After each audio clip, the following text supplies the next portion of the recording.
नमस्कार, news India देख रहे हैं आप और आपके साथ मैं हूं सुरभि तिवारी। और सबसे पहले देवभूमि में अब बात कर लेते हैं उत्तराखंड की खबरों की, जहां एक बार फिर से मौसम का मिजाज बदलता हुआ दिखाई दे रहा है। हरिद्वार समेत कई जिलों में बारिश और ओलावृष्टि हुई है। कई इलाकों के तापमान में गिरावट भी दर्ज की गई है। बारिश से लोगों को जहां भीषण गर्मी से राहत मिली है, तो वहीं जनजीवन अस्त व्यस्त भी दिखाई दे रहे हैं। उत्तराखंड में मई के महीने में मानसून जैसे हालात देखने को मिल रहे हैं, जहां हरिद्वार समेत पूरे प्रदेश में बारिश और ओलावृष्टि ने मौसम का मिजाज बदल दिया। घने बादलों और तेज हवाओं के बीच कई इलाकों के तापमान में गिरावट दर्ज की गई है, जिससे कि लोगों को भीषण गर्मी से राहत जरूर मिली है। मौसम विभाग ने पहले ही बारिश और ओलावृष्टि का अलर्ट जारी किया था। पहाड़ी क्षेत्रों में यात्रा कर रहे लोगों को सतर्क रहने और मौसम अपडेट पर नजर रखने की भी सलाह दी गई है। तो ये जानकारी आपको दे रहे हैं कि किस तरीके से जगह जगह पर जहां भारी बारिश भी हुई है और साथ ही बारिश के साथ ओलावृष्टि भी देखने को मिली है। मौसम विभाग की ओर से अभी आने वाले कुछ दिनों में इसी तरीके के मौसम रहने का अनुमान जताया गया है। वहीं हरिद्वार समेत कई जिलों में बारिश और ओलावृष्टि को लेकर के संभावना जाहिर की गई है।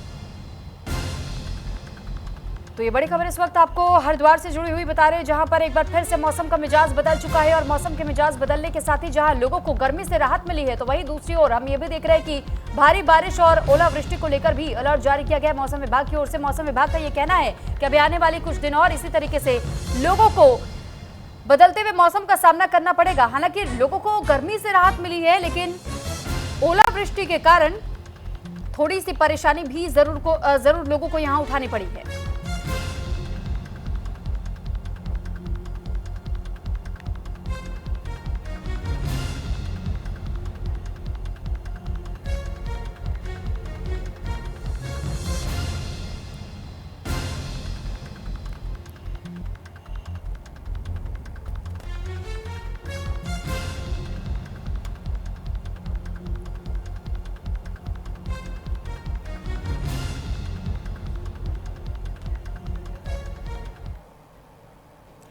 तो वहीं मई के महीने में जहां प्रचंड गर्मी का प्रकोप रहता है, और दूसरी ओर इस बार पहाड़ों में हो रही लगातार बारिश के चलते मई महीने में भी ठंड का एहसास हो रहा है। इस मौसम परिवर्तन के चलते बड़ी तादाद में लोग बीमार भी पड़ रहे हैं, जिनमें कि छोटे बच्चों और बुजुर्गों की संख्या काफी ज्यादा है।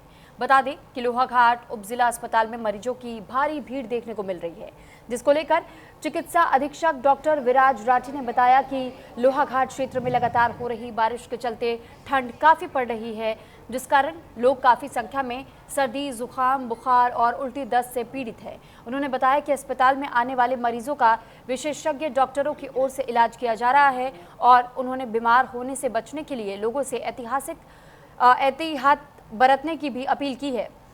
वहीं लोग अस्पताल में इलाज के लिए अपनी बारी का भी इंतजार करते हुए नजर आ रहे हैं।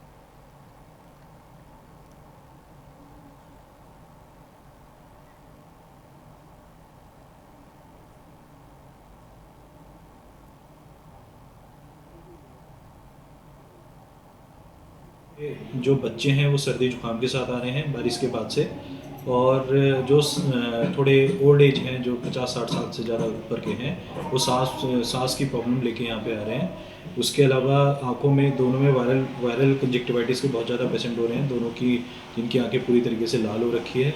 उसके अलावा इमरजेंसी में भी हमारे पास बहुत ज़्यादा पेशेंट आ रहे हैं उल्टी और दस्त के साथ। शादियों से खाना, और जो बाहर से लोग आए हुए हैं उन लोगों को भी खाना थोड़ा अच्छे से डाइजेस्ट नहीं हो पा रहा है। तो कल भी हमारे पास 4 से 5 पेशेंट जो थे वो उल्टी दस्त के साथ आए थे। तो वहीं ऊर्जा संकट को लेकर सीएम धामी का संदेश भी सामने आया। सीएम का डीजल पेट्रोल की बचत पर जोर, लोगों से जिम्मेदारी से काम लेने का भी आग्रह किया गया है। तो ऊर्जा संकट और वैश्विक हालात के बीच मुख्यमंत्री पुष्कर सिंह धामी ने जनता से पेट्रोलियम पदार्थों की खपत कम करने की अपील की है। सीएम धामी ने कहा है कि प्रधानमंत्री नरेंद्र मोदी की अध्यक्षता में हुई बैठक में सभी राज्यों के ओर से अपने सुझाव देने को कहा गया था, जिसके बाद से उत्तराखंड ने पहले से ही ऑल्टरनेट ऊर्जा स्रोतों पर अब काम करना शुरू कर दिया है। उन्होंने बताया कि प्रदेश में वन निगम की लकड़ी, पीरूल से बने हुए पैलेट्स और सोलर ऊर्जा जैसे विकल्पों को प्राथमिकता दी जा रही है, ताकि पेट्रोल और डीजल पर निर्भरता कम हो सके। सीएम धामी ने लोगों से अपील करते हुए कहा है कि पेट्रोल और डीजल से चलने वाली गाड़ियों का इस्तेमाल सीमित करें, साथ ही अनावश्यक विदेश यात्राओं और सोना खरीदने से भी बचें, ताकि देश की विदेशी मुद्रा सुरक्षित रह सके। मुख्यमंत्री ने कहा कि ये समय देश हित में संयम और बचत का है और हर नागरिक को इसमें अपनी जिम्मेदारी निभानी चाहिए।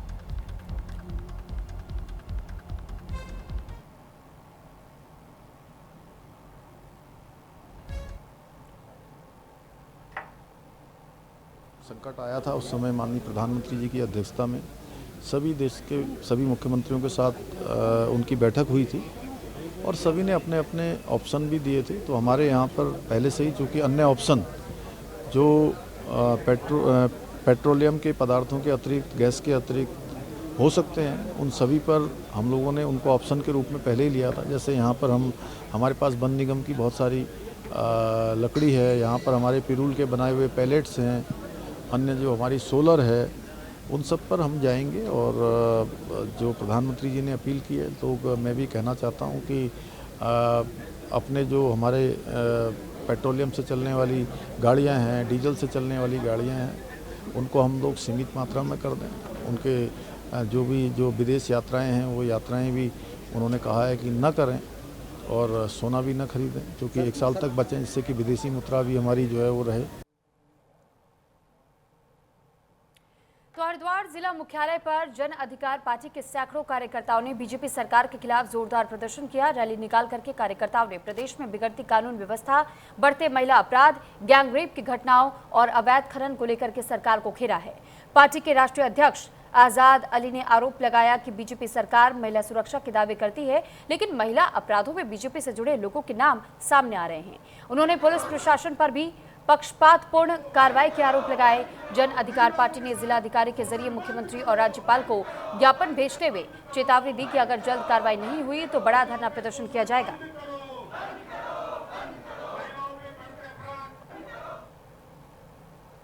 देखिए, प्रदेश के अंदर महिला अपराध दिन प्रतिदिन रोज बढ़ रहे हैं। जगह जगह देखने में मिल रहा है कि कहीं पे गैंग रेप हो रहे हैं, कहीं पे रेप हो रहे हैं। और भारतीय जनता पार्टी की सरकार जो है कहीं ना कहीं इन्हें मैनेज करने में लगी रहती है।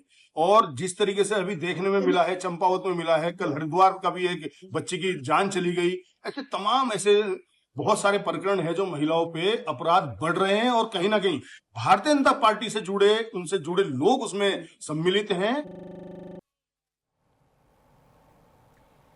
तो वहीं रुड़की में पूर्व मेयर गौरव गोयल ने कैबिनेट मंत्री प्रदीप बत्रा पर जान से मारने की धमकी देने का आरोप लगाया। गोयल ने अपने कैंप कार्यालय में प्रेस कॉन्फ्रेंस कर कहा है कि एक सोशल मीडिया पोस्ट के बाद से मंत्री समर्थन उनके कार्यालय पहुंचे और पोस्ट हटाने का दबाव बनाया गया और पोस्ट डिलीट नहीं करने पर उन्हें जेल भिजवाने तक की बात कही गई।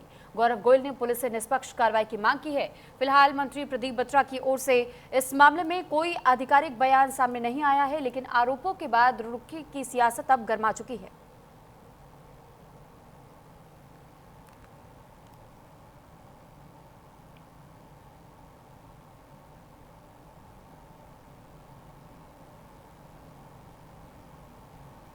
मिली कि विधायक जो प्रदीप बत्रा हैं, उनकी बहन और जीजा को पुलिस ने हरिद्वार कोर्ट से गिरफ्तार कर लिया, जिसके निमित्त मैंने अपनी फेसबुक वॉल पे एक पोस्ट डाली। उस पोस्ट से तिल मिला करके जो क्षेत्रीय विधायक है, मंत्री है, उसने अपना एक व्यक्ति प्रशांत राणा मेरे यहाँ भेजा लगभग 5 बजे करीब 5:30 बजे। और आने के बाद उसने मुझे धमकाने की, उसने मुझे प्रभाव में लेने की कोशिश की और कहा कि ये जो फेसबुक पे आपने पोस्ट डाली है सब तत्काल डिलीट कर दो। तो वहीं जिलाधिकारी चंपावत मनीष कुमार की ओर से जिले ने लगातार महिलाओं को स्वरोजगार से जोड़ने के लिए बेहतर प्रयास किए जा रहे हैं और डीएम की पहल पर उड़ान स्वयं सहायता समूह मंगोली की महिलाओं की ओर से लोहाघाट तहसील परिसर में संचालित दीदी की रसोई का उद्घाटन उप जिलाधिकारी लोहाघाट नीतू डांगर ने किया। एसडीएम नीतू डांगर ने बताया है कि उड़ान महिला स्वयं सहायता समूह मंगोली की ओर से दीदी की रसोई का संचालन किया जाएगा। दीदी की रसोई के निर्माण के लिए जिलाधिकारी की ओर से धनराशि की व्यवस्था की गई थी। उद्घाटन अवसर पर तहसीलदार, सहायक खंड विकास अधिकारी, बीएमएम सहित तहसील के कर्मचारी भी मौजूद रहे। द्वारा जो रोजगार मिला है वो हम उनके आभारी रहेंगे।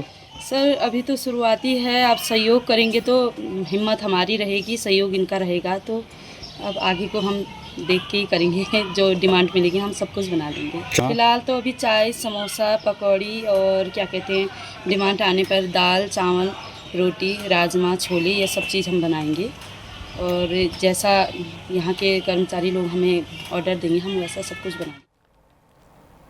तो वहीं नैनीताल शहर के कई हिस्सों में अचानक से प्रशासन ने छापेमारी कर 15 होम स्टे और गेस्ट हाउस पर कार्रवाई की। छापेमारी के दौरान एसडीएम नवाजिश खलीक और उनकी टीम तलीताल इलाके पहुंचे, जहां पर इन्होंने केवल होम स्टे की पार्किंग व्यवस्था पर सवाल उठाए, बल्कि खाने और अन्य सुविधाओं की भी बारीकी से जांच की है। कई जगह न तो पार्किंग की व्यवस्था थी, न ही नियमों का कोई पालन नजर आया। वहां एसडीएम नवाजिश खलीक ने बताया है कि हमारा मकसद न केवल नियमों का पालन कराना है, बल्कि नैनीताल में सुरक्षित और भरोसेमंद पर्यटन व्यवस्था सुनिश्चित करना भी है। अवैध होम स्टे व्यवसाय शहर की छवि और पर्यटकों के अनुभव दोनों के लिए नुकसानदायक है, इसलिए हम सभी नियमों की जांच कर रहे हैं और जल्द ही कड़ी कार्रवाई भी करेंगे।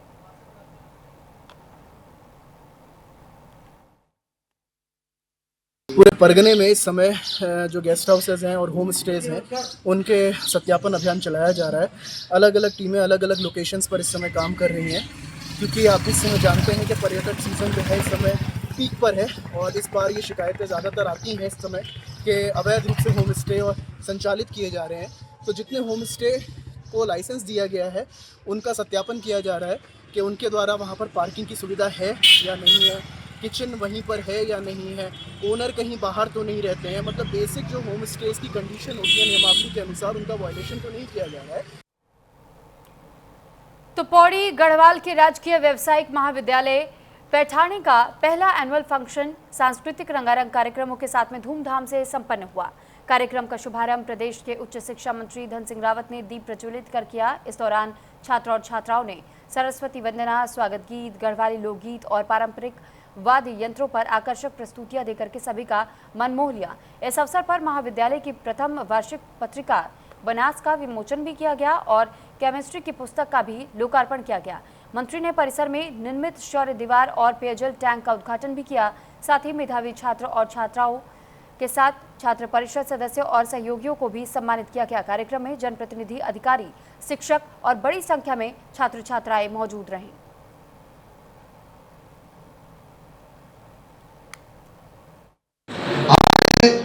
प्राचार्य जी को मैंने कहा कि बच्चों को किताबें और चाहिए, उन्होंने कहा 11,000 किताबें आप ले लीजिए। और बच्चे कितने? तो एक बच्चे पे कितनी किताबें होगी?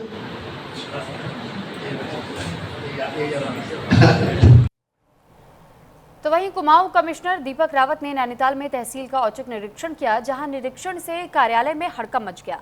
बता दें कि नैनीताल एसडीएम से लेकर के तहसीलदार और रजिस्ट्री ऑफिस में कुमाऊं कमिश्नर दीपक रावत पहुंचे और रिकॉर्ड तलब किया। कई सालों से यहां मामलों का निपटारा ही नहीं हो रहा था, जिसको लेकर कुमाऊं आयुक्त ने नाराजगी व्यक्त की। आयुक्त ने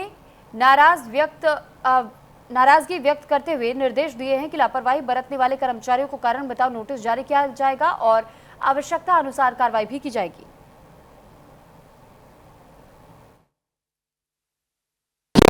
एसडीएम ऑफिस का इंस्पेक्शन है, ये तो पहले से तय था कि होना है। तो उसमें मुख्यतः मैंने ये देखा कि जो पुराने मामले हैं, ऐसे भी मामले यहाँ पे पाए गए 229B के, जो 20 साल से भी चल रहे हैं, 12, 13, 14 साल से भी चल रहे हैं। तो इसमें डायरेक्शंस ये दिए हैं कि इनमें लंबी डेट किसी भी कीमत पे ना दी जाए, इसमें छोटी डेट दी जाए और प्रयास इस पे हो कि जल्दी से जल्दी इनका निस्तारण हो।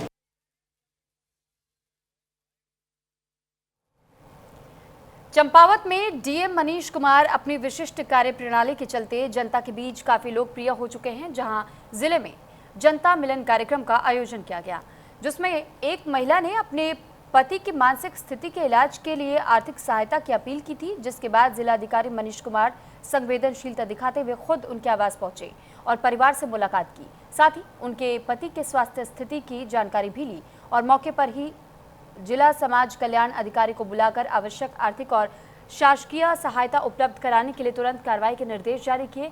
इस दौरान अपर जिलाधिकारी, जिला समाज कल्याण अधिकारी, अधिशासी अधिकारी सहित अन्य संबंधित अधिकारी भी मौजूद रहे।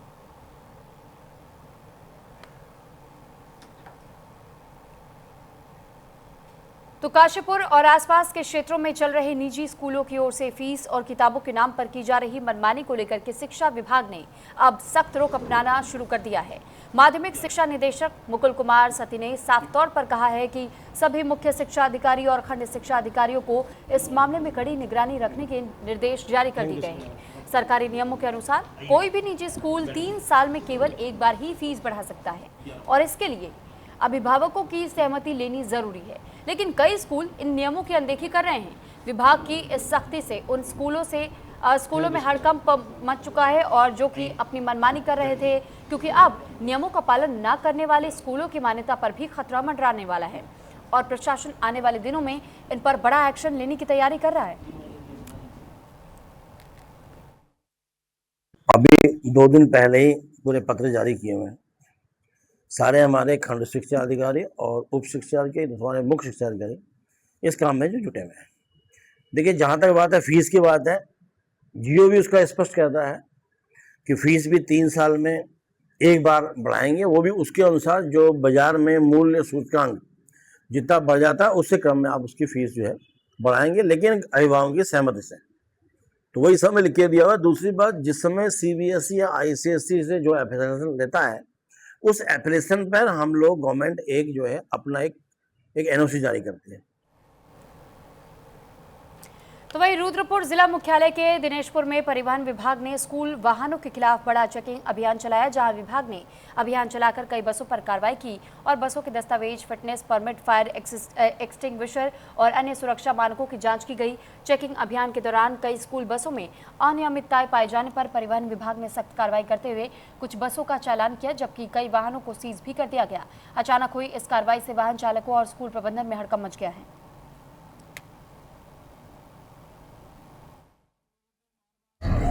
ऐसा है कि संभागीय परिवहन अधिकारी हल्द्वानी द्वारा विशेष चेकिंग अभियान चलाया जा रहा है। जो स्कूल बस जिनके परमिट नहीं है, टैक्स नहीं है और जिसमें फायर इक्विपमेंट नहीं है और जो रोड सेफ्टी के मानक को पूरे नहीं कर रहे हैं, उनके विरुद्ध अभियान चलाया जा रहा है। 2 दिन का अभियान था, 13 और 14 तारीख का, जिसमें अभी तक हमने 20 बसों का चालान कर दिया है और 2 गाड़ियों को बंद कर चुके हैं।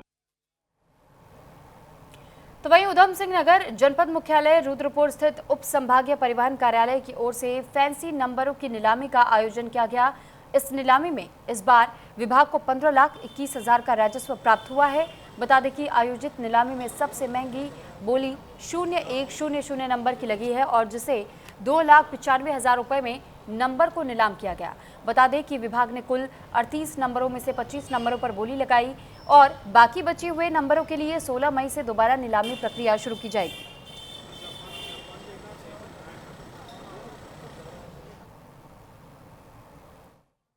जो नीलामी प्रक्रिया BR सीरीज़ के लिए रुद्रपुर परिवहन कार्यालय में चली है, उसमें हम लोगों को जो 38 हमारे नीलामी वाले नंबर रहते हैं, उसमें 25 नंबरों की नीलामी हुई है, जिसमें हमें 15,21,000 का राजस्व मिला है।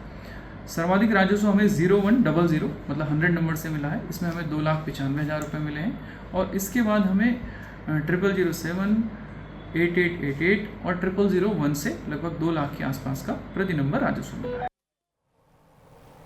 तो वहीं केदारनाथ यात्रा से लौटते समय नंदा देवी एक्सप्रेस ट्रेन से लापता हुई प्रज्ञा सिंह को हरिद्वार पुलिस ने बिहार के बेगूसराय से सुरक्षित बरामद कर लिया है। दरअसल 5 मई की रात को लक्सर रेलवे स्टेशन के पास इस संदिग्ध परिस्थिति में लापता हुई प्रज्ञा सिंह की गुमशुदगी को लेकर के कई तरह के प्रयास लगाए जा रहे थे, लेकिन अब महिला को सकुशल बरामद कर लिया गया। हालांकि शुरुआती पूछताछ में सामने आया कि प्रज्ञा सिंह अपनी मर्जी से ही गई थी। मामले में अब भी सबसे बड़ा सवाल ये बना हुआ है कि आखिर प्रज्ञा ट्रेन से कैसे गायब हुई और बिहार तक किन परिस्थितियों में पहुंची। पुलिस अब उनके बयान के जरिए पूरे घटनाक्रम की कड़ियां जोड़ने की कोशिश कर रही है। यहाँ पे लक्सर कोतवाली में उन्होंने एक गुमशुदगी दर्ज करवाई थी। उस संबंध में पुलिस जांच पड़ताल कर रही थी, इलेक्ट्रॉनिक सर्विलांस का भी उसमें सहायता ली थी।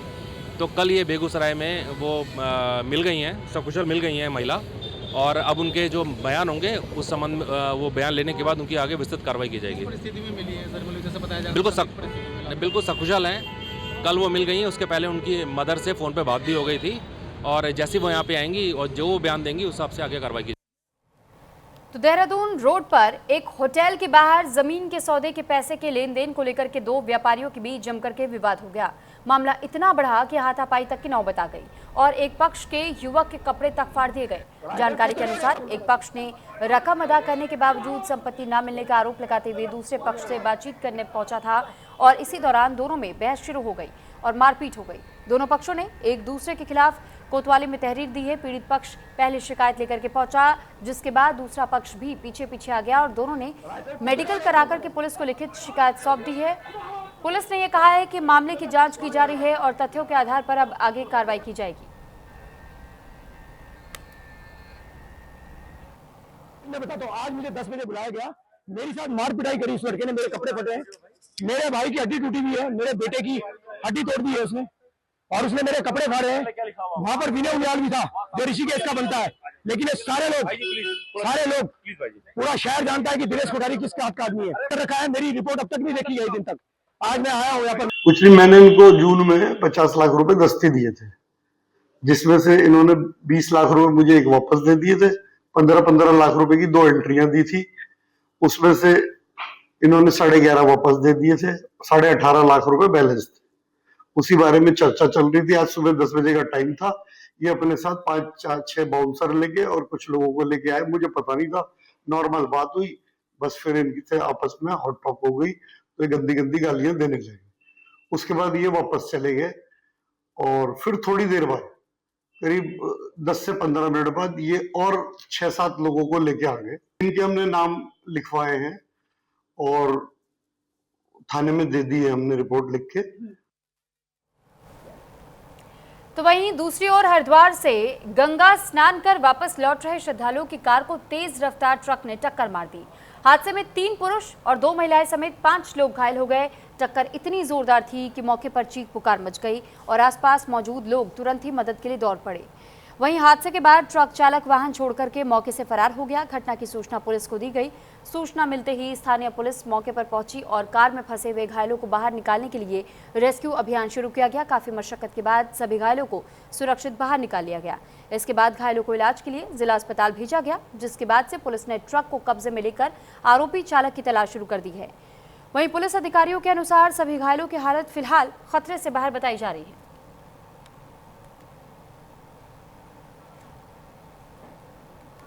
खबर उधम सिंह नगर के रुद्रपुर में आबकारी विभाग की टीम ने एक ऐसी छापेमारी को अंजाम दिया जिसे देख करके अधिकारी भी हैरान रह गए। दरअसल आबकारी विभाग की टीम को रामपुरा क्षेत्र में अवैध कच्ची शराब की बिक्री की सूचना मिली थी। टीम ने जब अवैध शराब के खिलाफ अभियान चलाया तो एक घर के अंदर बेड बॉक्स से भारी मात्रा में अवैध कच्ची शराब के पाउच बरामद किए गए। छापेमारी के दौरान मौके से एक महिला को भी हिरासत में लिया गया। हैरानी की बात तो ये रही कि पकड़े जाने के बाद भी महिला के हौसले पस्त नहीं हुए। महिला ने कहा कि उसकी शराब पीने से आज तक किसी की जान नहीं गई है। आबकारी की टीम ने सारी अवैध कच्ची शराब जब्त कर ली और महिला के खिलाफ संबंधित धाराओं में मामला दर्ज कर लिया गया है। देखिए, कच्ची शराब के लिए रामपुरा जो है सेंसिटिव क्षेत्र है। इसमें लगातार हमारी टीम लगातार काम करती है वहाँ पर। इसमें हमें एक सीएम हेल्पलाइन से शिकायत मिली थी निशा नाम की महिला की, जो शराब बेचती है। उसको 22 लीटर शराब के साथ हमने गिरफ्तार किया था। उसके अगले दिन स्थानीय लोगों द्वारा बताया गया कि एक जागवती नाम की महिला है जो वहाँ शराब का बड़ा काम करती है। तो हमारी टीम ने उसके घर जाके जब छापामारी की तो उसके बेड में से 60 पाउच मिले थे। लगभग 30 लीटर इसमें शराब हमें मिली थी। इसी के साथ फिलहाल इस बुलेटिन में इतना ही। नमस्कार।